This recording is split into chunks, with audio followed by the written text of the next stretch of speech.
Hello दोस्तों, तो स्वागत है आपका एक और नए वीडियो में। और आज हम पहला चैप्टर ख़त्म करने वाले हैं और हम फिज़िक्स का यानी भौतिक विज्ञान का पहला चैप्टर जो कि आपकी बुक में 8वां चैप्टर है जिसको गति या मोशन कहते हैं, कल से वो स्टार्ट करने वाले हैं। और हम क्वेश्चन आंसर्स भी डिस्कस करेंगे इसी चैप्टर के। और एक बहुत ही इम्पॉर्टेंट बात कि अगर आपको कोई कॉन्सेप्ट नहीं समझ में आता है या कोई क्वेश्चन है तो आप डायरेक्ट क्वेश्चन लिखकर भेजेंगे तो मेरे लिए ज़्यादा आसान रहेगा आपको आंसर करना, ना कि आप अगर वो सेक्शन लिखकर भेजेंगे जैसे 1.8 या 1.5 या 1.6 तो वो थोड़ा सा मुश्किल हो जाता है मुझे आंसर करना। आप डायरेक्ट अपना क्वेश्चन या अपना डाउट या अपना टॉपिक पूछ सकते हैं। इसके साथ ही अगर आपने चैनल को सब्सक्राइब नहीं किया है तो चैनल को फटाफट से सब्सक्राइब कर लीजिए और साथ में वो बेल आइकन जो आएगा उस बेल आइकन को भी दबा दीजिए ताकि मेरी आगे आने वाली सारी वीडियो की नोटिफिकेशन आपको जल्दी से मिल सके।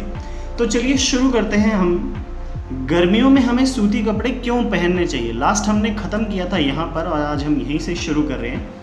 गर्मियों में हमें सूती कपड़े क्यों पहनने चाहिए, तो सबसे इम्पॉर्टेंट बात ये है कि शारीरिक प्रक्रिया के कारण क्या होता है, गर्मियों में हमें ज़्यादा पसीना आता है या हमारी जो बॉडी है वो पानी ज़्यादा रिलीज़ करती है, छोड़ती है हमारे अपने शरीर को ठंडा रखने के लिए और जिससे हमें शीतलता मिलती है। जैसा कि हमने वाष्पीकरण के दौरान ये देखा भी है कि वाष्पीकरण के दौरान जो पानी है वो अपनी सतह की ऊर्जा को लेकर जाता है और उस जगह को वो ठंडा कर देता है। वाष्पीकरण की प्रसुप्त ऊष्मा के बारे में के बराबर की ऊष्मीय ऊर्जा हमारे शरीर से अवशोषित हो जाती है। यानी कि पानी अगर आपने सरफेस पे गिराया तो पानी को भाप बनने के लिए जितनी ऊर्जा चाहिए उतनी ऊर्जा को वो सरफेस से ले लेगा और भाप में बदल जाएगा और इस तरीके से सरफेस क्या हो जाएगा, ठंडा।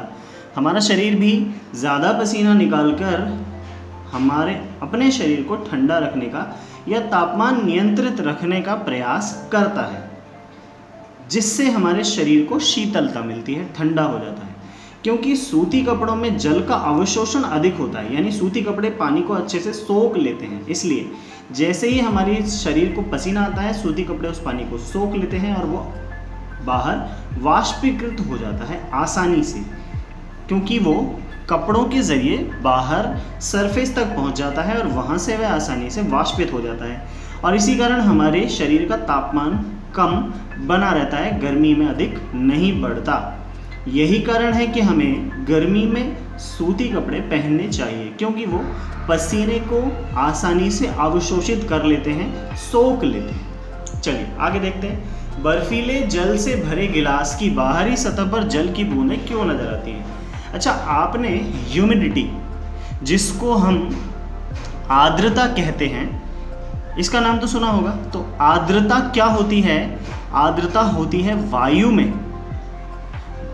हवा के अंदर उपस्थित जल के कणों की जो मात्रा होती है उसको कहते हैं आर्द्रता या नमी या फिर ह्यूमिडिटी बोलते हैं। अब जब भी आपने देखा होगा कि आप किसी बर्तन को जिसमें आप ठंडा पानी रखते हैं उसको अगर आप बाहर रख देते हैं कुछ देर के लिए तो उसके चारों तरफ या उसकी सतह पर क्या हो जाता है, छोटी छोटी पानी की बूंदें जम जाती हैं। आपने ऐसा बहुत बार किया होगा कि आप उसे साफ़ करते हैं फिर पानी की बूंदें थोड़ी देर बाद जम जाती हैं। तो वो पानी कहाँ से आता है? तो वो पानी आता है वायुमंडल में उपस्थित नमी से। वायुमंडल में क्योंकि बहुत सारी नमी पहले से ही उपस्थित है और उसी नमी की वजह से पानी सतह पर क्या हो जाता है, ठंडा हो जाता है और वाष्प में से द्रव अवस्था में बदल जाता है और इसी कारण पानी की बूंदें जो है सरफेस के ऊपर आ जाती हैं। किसी बर्तन में हम बर्फीला जल रखते हैं और उसकी सतहों पर जल की बूंदें नज़र आ जाती हैं।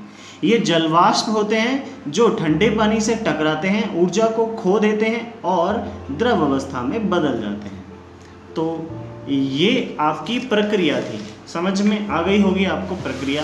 अब आपको क्या करना है, आपको इन पॉइंट्स को, ये जो पॉइंट्स दिए हुए हैं इन पॉइंट्स को आपको बहुत ध्यान से पढ़ना है और समझना है। आप ये खुद करेंगे, मैंने आपको सारा पार्ट अच्छे से एक्सप्लेन कर दिया, आप इसको पढ़ेंगे आपको बहुत अच्छे से समझ में आ जाएगा पूरा चैप्टर क्या है। चलिए इसके क्वेश्चन आंसर्स को जल्दी जल्दी से डिस्कस कर लेते हैं, चैप्टर खत्म हो जाएगा ये फिर।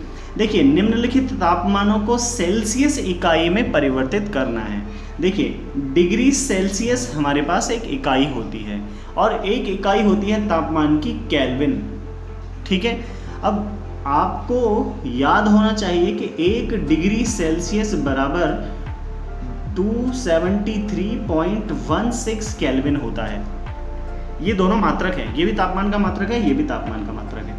आपको क्या करना है, डिग्री सेल्सियस में बदलना है, तो केल्विन से सेल्सियस में बदलने के लिए आप इसमें से इसको माइनस कर देंगे, यानी 300 में से 273 आप माइनस कर देंगे तो आपको सेल्सियस में वैल्यू मिल जाएगी। सेम 573 में से आप 273 माइनस कर देंगे तो आपको सेल्सियस में वैल्यू मिल जाएगी टेम्परेचर की, तापमान की। अब केल्विन में बदलना है तो 25 डिग्री सेल्सियस में इतना जोड़ देंगे तो आपको केल्विन में मिल जाएगा। 373 केल्विन में इतना जोड़ देंगे तो भी आपको केल्विन में मिल जाएगा। 373 डिग्री सेल्सियस में आप 273 जोड़ देंगे तो आपको केल्विन में तापमान मिलेगा। तीसरा पॉइंट है, नेफ्थलीन को रखा रहने देने पर यह समय के साथ कुछ भी ठोस पदार्थ बिना छोड़े अदृश्य हो जाता है। तो नेफ्थलीन बॉल जो है ऊर्ध्वपातन की प्रक्रिया द्वारा बदलती हैं डायरेक्ट गैस में ठोस से। ऊर्ध्वपातन बोलते हैं इस प्रक्रिया को, और इसलिए वो बिना कोई ठोस या द्रव चीज़ छोड़े सीधी गैस में बदल जाती है।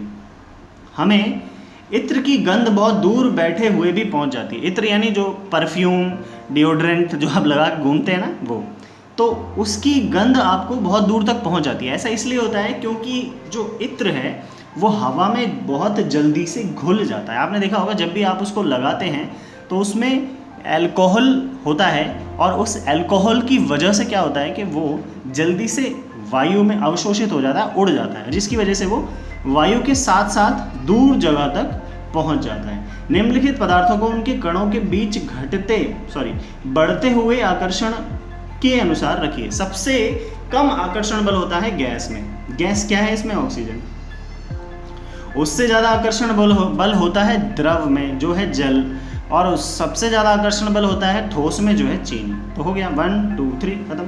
निम्नलिखित तापमानों पर जल की भौतिक अवस्था क्या होगी? 25 डिग्री सेल्सियस पर जल की भौतिक अवस्था क्या होगी?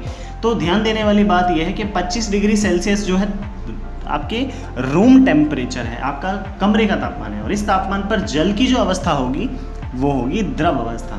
0 डिग्री सेल्सियस पर जल की 2 अवस्थाएं होंगी, जल द्रव अवस्था में भी होगा और ठोस अवस्था में भी होगा। 100 डिग्री सेल्सियस में भी जल की 2 अवस्थाएं होंगी, जल जल द्रव अवस्था में भी होगा और गैस में भी होगा। तो ये द्रव अवस्था में है, ये ठोस और द्रव है, ये द्रव और गैस है। पुष्टि हेतु कारण बताइए। जल कमरे के तापमान पर द्रव अवस्था में होता है। तो ऐसा क्यों होता है? क्योंकि कमरे का जो तापमान है उसके तापमान पर इतनी ऊर्जा नहीं होती कि वो जल के कणों को गैस में बदलने के लिए पर्याप्त ऊर्जा प्रदान कर सके, और इसलिए जल कमरे के तापमान पर द्रव होता है। देखो, ठोस से द्रव में बदलने के लिए ठोस के कणों को कुछ ऊर्जा देनी पड़ती है जिससे वो फ्रीली मूव करते हैं, हम चैप्टर में पढ़ चुके हैं पहले। और इसी तरीके से द्रव के कणों को भी कुछ ऊर्जा देनी पड़ती है जिससे वो गैस के कणों के बराबर कंपन करना शुरू करते हैं। और इसलिए क्योंकि कमरे के तापमान में उतनी ऊर्जा नहीं होती है जो कि वो जल के कणों को दे सके ताकि वो गैस के कणों के जैसा कंपन कर सके। नेक्स्ट है, लोहे की अलमारी कमरे के तापमान पर ठोस होती है। सेम कारण है, कमरे के तापमान पर लोहे के जो परमाणु हैं उनके पास इतनी ऊर्जा नहीं होती है कि वो द्रव अवस्था में बदल सकें उस ऊर्जा को लेकर, और इसी कारण लोहे की अलमारी कमरे के तापमान पर ठोस होती है। 273 केल्विन पर बर्फ को ठंडा करने पर और जल को इसी तापमान पर ठंडा करने पर शीतलता का प्रभाव अधिक क्यों होता है? अच्छा, 273 केल्विन पर आप बर्फ लीजिए, बर्फ के कणों में जो ऊर्जा है उसकी मात्रा कम है, जबकि उसी तापमान पर जो जल के कण हैं उन कणों में ऊर्जा की मात्रा ज़्यादा है। आप ध्यान अगर देखें तो आपको समझ में आएगा। देखिए, बर्फ़ है, बर्फ़ के कणों में ऊर्जा कम है इसलिए वो ठोस है। जो द्रव है, द्रव के कणों में ऊर्जा ज़्यादा है इसलिए वो द्रव है। इसमें ऊर्जा कम है, इसमें ऊर्जा ज़्यादा है, इसलिए ये ज़्यादा ठंडी होगी बर्फ़ और ये कम ठंडा होगा। चलिए, उबलते हुए जल और भाप में से जलने की तीव्रता किस में अधिक महसूस होती है? जिसमें ऊर्जा ज़्यादा होगी उसमें जलने की तीव्रता अधिक महसूस होगी। देखो किस में होती है। उबलता हुआ जल द्रव है, भाप वो भाप ही है, तो जल क्योंकि द्रव है इसलिए ऊर्जा कम है, भाप क्योंकि गैस में बदल गई है इसलिए जल के कणों की ऊर्जा तो है ही है उसमें, प्लस उसने और ऊर्जा लेकर गैस में परिवर्तन कर लिया है इसलिए इसके अंदर ऊर्जा ज़्यादा है, इसलिए भाप से जलेगा तो बस फिर ख़त्म, और अगर पानी से जलेगा तो थोड़ा कम जलेगा, सिंपल। चलिए आगे बढ़ते हैं। लास्ट क्वेश्चन देख लेते हैं हम कि निम्नलिखित में से ABCDEF की अवस्था परिवर्तन दर्शाना है। चलिए देख लेते हैं अवस्था परिवर्तन क्या है। देखिए, ठोस से डायरेक्ट गैस में बदला E प्रक्रिया द्वारा, ठोस से डायरेक्ट गैस में बदला E प्रक्रिया द्वारा, तो E प्रक्रिया हो गई हमारी क्या? ऊर्ध्वपातन। ठोस से डायरेक्ट गैस में बदला तो ऊर्ध्वपातन की प्रक्रिया हो गई। अच्छा आगे देखिए, ठोस से A प्रक्रिया द्वारा द्रव में बदला, तो ठोस से द्रव में बदलने क्या कहते हैं? संगलन। तो A प्रक्रिया हो गई संगलन यानी गलना। नेक्स्ट है द्रव से गैस में बदल गया, तो द्रव से गैस में बदला तो वाष्पीकरण, B प्रक्रिया हो गई वाष्पीकरण। ठीक है जी। इसके बाद गैस से वापस द्रव में बदला, तो गैस से द्रव में बदलने की प्रक्रिया हो गई C, जिसको बोलते हैं संघनन। संघनन। और द्रव से ठोस में बदल गया, तो द्रव से ठोस में बदलने की जो प्रक्रिया होती है उसको बोलते हैं जमना। द्रव से डायरेक्ट ठोस में बदलने की प्रक्रिया को जमना बोलते हैं। ठीक है। इसके बाद लास्ट है आपकी गैस से वापस ठोस में बदलने की प्रक्रिया, तो गैस से ठोस में बदलने की प्रक्रिया को, गैस से वापस ठोस में बदलने की प्रक्रिया को कहते हैं ऊर्ध्वपातन। सेम दोनों ही, ठोस से गैस में बदलेगा तो भी ऊर्ध्वपातन होगा, गैस से ठोस में बदलेगा तो भी ऊर्ध्वपातन ही होगा। तो देखिए, अब ये आपका पहला चैप्टर हो गया है ख़त्म। सारे क्वेश्चन भी मैंने आपको समझा दिए हैं, चैप्टर भी मैंने आपको बहुत अच्छे से समझा दिया है।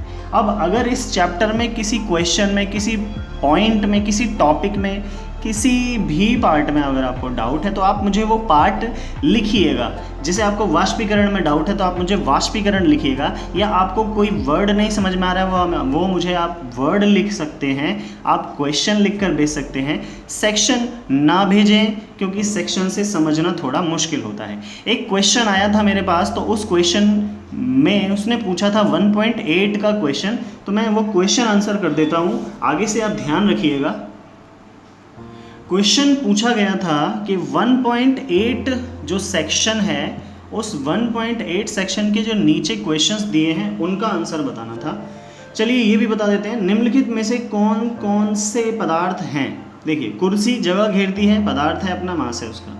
वायु जगह घेरती है, उसका अपना मास है, पदार्थ है। स्नेह, स्नेह यानी प्यार भी हो सकता है, तो ये ना तो जगह घेरता है और ना ही इसका कोई भार होता है, ऐसे ही बहुत भारी होता है, बट इसका कोई भार नहीं होता, इसलिए ये पदार्थ नहीं है। गंध पदार्थ है क्योंकि स्मेल है, कण है उसके। घृणा कोई पदार्थ नहीं है।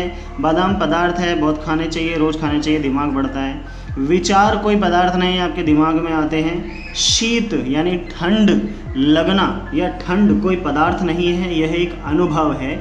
शीतल पेय यानी ठंडी जो चीज़ें होती हैं वो पदार्थ हैं क्योंकि उसको पी सकते हैं, वो जगह घेरती। इत्र की सुगंध, इत्र की सुगंध भी पदार्थ की श्रेणी में आती है क्योंकि वह भी हमारी नासिका के द्वारा कणों के रूप में प्रवेश करती है। निम्नलिखित प्रेक्षण के कारण बताइए। गर्मा गर्म खाने की गंध दूर तक आ जाती है क्योंकि वो खाना गर्म होता है। गर्म खाने के जो उसकी स्मेल के जो कण होते हैं वो बहुत तेज़ी से फैलते हैं हवा के अंदर और इसलिए वो काफ़ी दूर तक जा सकते हैं, इसलिए वो हमें दूर तक आ जाते हैं। परंतु जो ठंडा खाना होता है उसकी महक लेने हमें उसके पास तक जाना पड़ता है क्योंकि उसके कण जो हैं वो गर्म खाने की तरह ज़्यादा तेज़ी से गति नहीं करते और इसलिए वो वायु में ज़्यादा जल्दी नहीं मिल पाते। नेक्स्ट है, स्विमिंग पूल में गोताखोर पानी काट पाता है, इससे पदार्थ का कौन सा गुण प्रेक्षित होता है।